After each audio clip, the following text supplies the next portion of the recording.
When constructing a plot for a detective novel, nothing matters more than boundaries. It's vital to know where the edges of the world will be and who will be allowed to come in and out once the mystery is in progress. After all, it's no fun at all if basically anybody within a 100-mile radius of the corpse is a suspect. Some of the most memorable and famous murder mysteries are the ones where the writer allows a distinctive location to do this. Think of Agatha Christie's And Then There Were None, with the characters marooned on a small island off the coast of Devon. Certain institutions and buildings can work as isolating or limiting devices too, and I've covered a few of them in past episodes, such as schools, snowed-in country houses, and trains. Part of what makes the island setting work so well, though, is the absolute finality of it. Unlike with a train carriage, say, where there's always the possibility that a murderer is going to improbably swing down from the roof, it's completely plausible to the reader that nobody can cross a turbulent sea. But even Agatha Christie, who wasn't above repeating a plot every now and then, couldn't keep sending characters to die on remote islands. Luckily, there's a much more commonplace and believable version of this that works just as well. What could be a better place for a murder than a boat out at sea?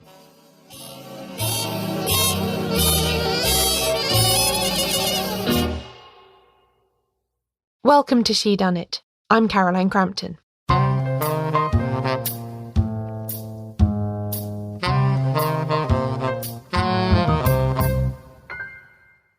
This episode has a distinctly nautical flavour, and before we get into it properly, I want to explain why this subject interests me so much.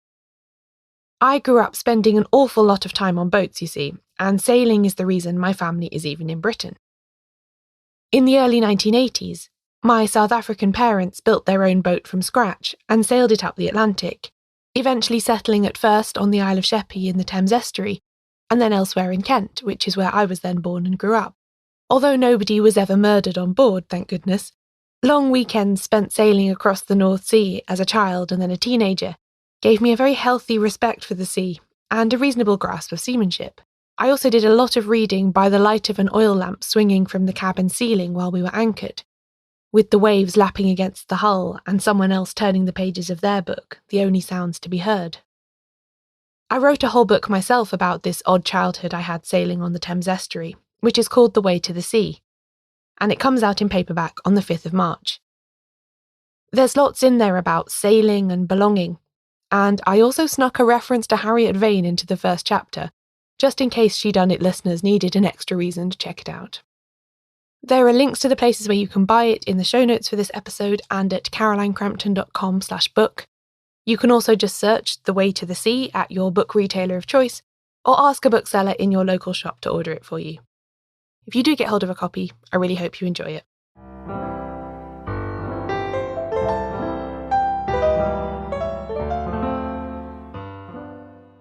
With my credentials on this topic established, let's have a look at the primary way in which detective novelists have used boats in their murder mystery stories.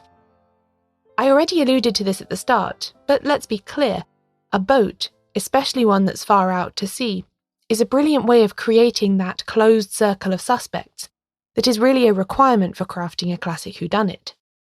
Although lots of writers in the heyday of this form, in the 1920s and 30s, did enjoy bending or even breaking many of the so-called rules of the form, the one that was respected most of the time had to do with introducing the murderer early on.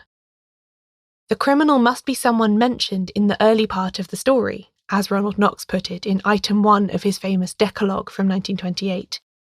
And for this to work without immediately giving away the murderer's identity, it's best if murderer, victim and suspects are all part of a temporarily closed group. That way, the reader can get to know a finite number of characters quickly, and it also cuts off the possibility that the real culprit might be someone unconnected who wandered in off the street, did the deed, and then disappeared without a trace. Because where's the fun in that?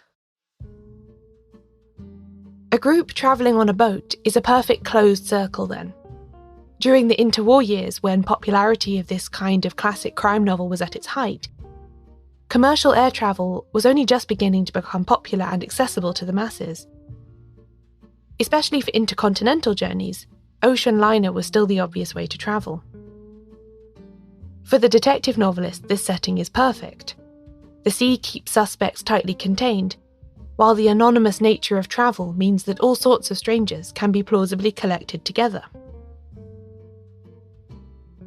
One of the foremost examples of this effect in action can be found in Singing in the Shrouds by Ngaio Marsh.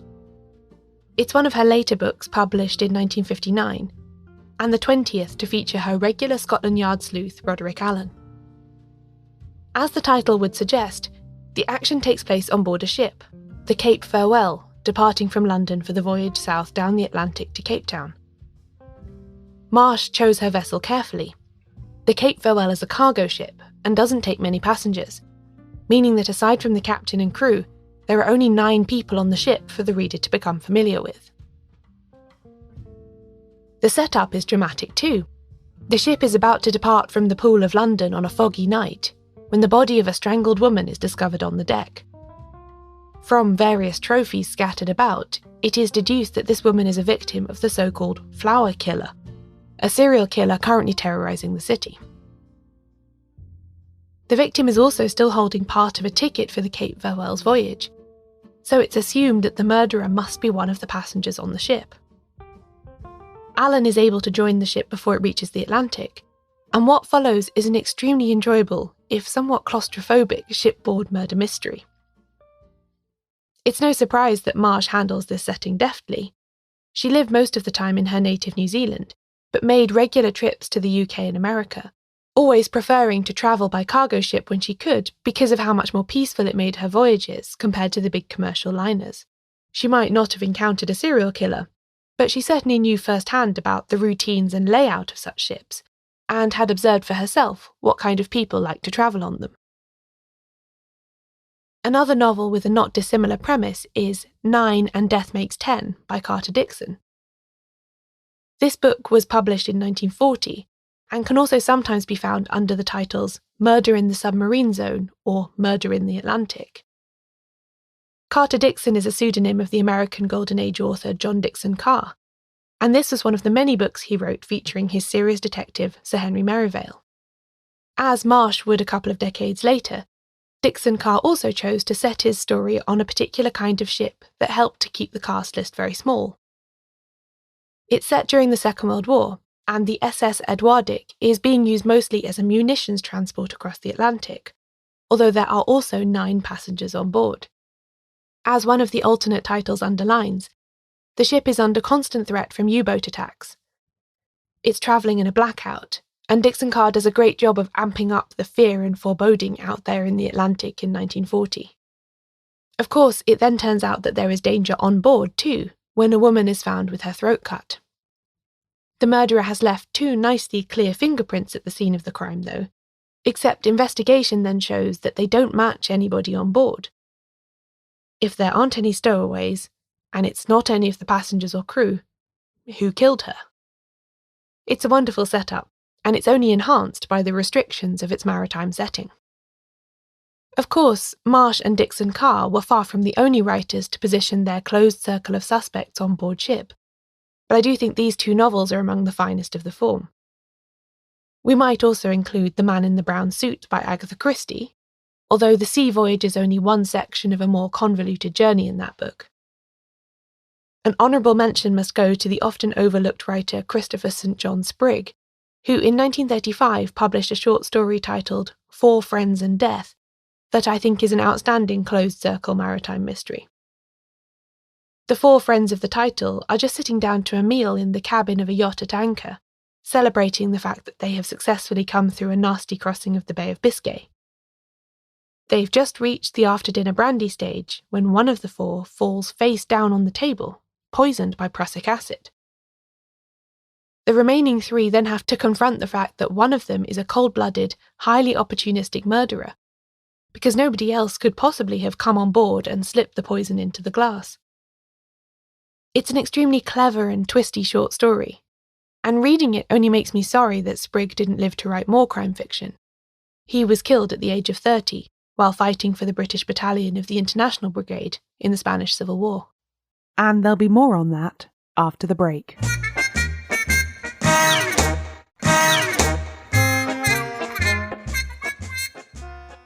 An important way in which boat-based mysteries differ from those set on other forms of transport, such as trains, is that the boat itself can serve both as the setting and the means of murder.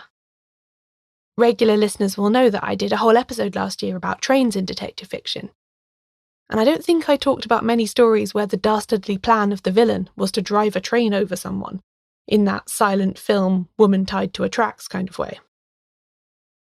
However, there are plenty of times when a boat is intrinsic to the way someone is killed. Edmund Crispin ably demonstrates this in a short story from his Fen Country collection called Man Overboard. In that tale, a pair of American crooks who are hiding out in Britain take to sailing as part of a life insurance scam, which then has surprising and fatal results. Agatha Christie works this line too in a story from the early Miss Marple collection, The 13 Problems. In The Bloodstained Pavement, murderers and victim are repeatedly confined in a small rowing boat on a supposedly jolly outing, from which the crime can then be committed and disguised out of sight. This is the point, you see. Nobody, apart from others on board, can see what you're doing on a boat far out to sea, and being afloat on water removes the potential for a lot of the clues that detectives usually rely on. There can be no fingerprints, disturbed undergrowth, flattened grass, or any of the other telltale signs of nefarious activity on land that Golden Age sleuths know to look out for. Boat-based murder mysteries represent a challenge to detectives and writers then, which might explain why there are more examples in the short story form than there are full-length novels. The shorter mystery requires less detailed explanation. Another key consequence of setting a murder mystery on a boat is the opportunity it offers for the easy disposal of evidence. Police in detective fiction seem to have extraordinary luck when it comes to finding murder weapons in bushes and stuffed into the backs of wardrobes, but their job is made that much harder when there's a handy river or sea into which someone can drop a revolver. There's a pre-Golden Age example of this in a short story from 1897 by L.T. Mead and Robert Eustace called The 8 Mile Lock, in which a diamond necklace is stolen during a party on a houseboat anchored on the Thames. The water all around prevents a getaway or a handoff, so the stolen goods must either still be in the boat or in the water. Agatha Christie's Death on the Nile makes good use of the water too, with an incriminating pistol and wrapper thrown overboard from the Egyptian steamer where Hercule Poirot and his fellow tourist passengers suddenly find themselves in the midst of a murder plot. The circle of suspects isn't quite as neatly closed in this book as in The Singing in the Shrouds say. Just because of the boat being on a river, it's passingly plausible that someone from outside could come on board unseen during a stop.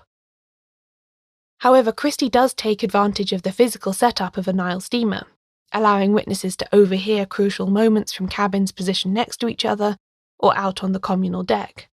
And the fact that the characters must eat and relax together in communal areas is a great help to the novelist trying to establish relationships for the reader. And of course, we mustn't forget the sea's potential as a place to dispose bodies too, although in novels they do tend to wash up eventually, at least most of the time.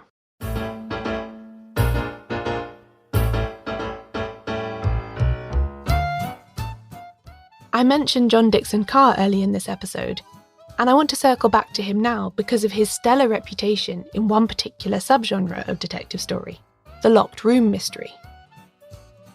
Actually, the novel I talked about, 9 and Death Makes 10, isn't a classic locked room story, but rather an impossible crime based on a fingerprint. But most of the rest of Carr's output under his Carter Dickson pseudonym does fall into this category. Locked room mysteries or impossible crimes, for those not familiar with the terms, are pretty much what you might assume from the names. A corpse is usually found inside a locked room or space, with no apparent way of a murderer getting inside to do the deed, and then out again. Carr was a master at adding extra details to make his setups that much more impossible, such as in his novel The Plague Court Murders, where the body is discovered inside a locked cottage that has 30 feet of undisturbed mud around it, apparently showing that nobody even approached the building, let alone went inside. Boat-based mysteries can offer a similar guarantee for locked room stories. I really like one called Bullion! From 1911 by an author called William Hope Hodgson. In it, a ship is transporting gold bullion from Australia to London when the captain begins to fear that there are ghosts on the ship. Investigation of the sealed room where the gold is being kept reveals that some funny business is going on, with whisperings in the air and chests disappearing and reappearing in the middle of the night. Around-the-clock watch is established until they reach port, and there's seemingly no way in which thieves could get at the loot. And yet, when they inspect the chests... I'll let you read it for yourself to find out exactly what happens, but it's a great example of a locked room mystery enhanced by being set at sea, where the water itself provides an added level of difficulty to the puzzle. Hodgson was a lifelong professional sailor, having run away to sea at the age of 13, and his first-hand experience certainly helps to make his story more vivid and believable. This is generally the case with maritime mysteries, I find. When the writer has some personal knowledge of sea travel, either as a regular passenger like Ngaio Marsh, or as a sailor like Hodgson, there tends to be more realistic detail.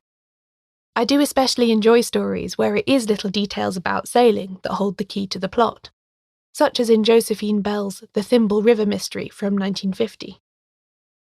It concerns the death of an amateur yachtsman while his boat is on its mooring in a small river off Southampton Water. She includes lots of little nautical details like the state of the tide, the use of fenders, and the way a halyard is tied, as a way of building up the plot. As someone who grew up being drilled in the correct way to use a cleat and the right knots for fenders, it's very gratifying to see this stuff serving a purpose in detective fiction. I should also mention the Floating Admiral here, which I talked about way back on episode 12 of this podcast.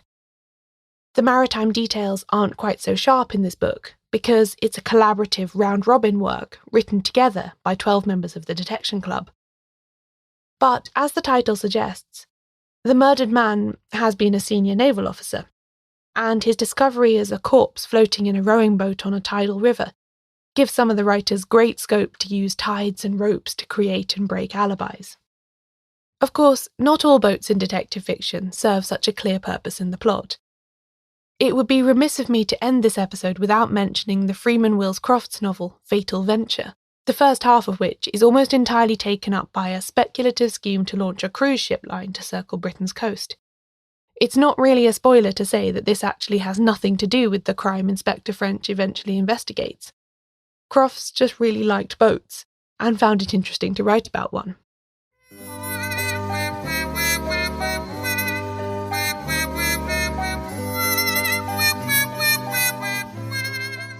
But most of the time, when a detective story is set on a boat, you can be fairly sure of getting a twisty, smart plot that makes good use of the boundaries and restrictions imposed by its setting.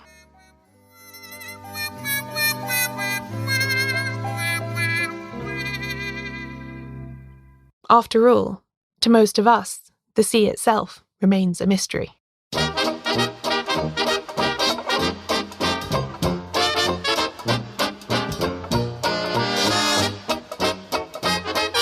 This episode of Shedunnit was written and narrated by me, Caroline Crampton. You can find out more about the podcast and everything it covers at shedunnitshow.com, where there are also transcripts of every episode. Shedunnit is edited by Euan MacAleece. Production assistance from Leandra Griffith. Member support for the Shedunnit Book Club from Connor McLoughlin. Thanks for listening. I'll be back soon with a new episode.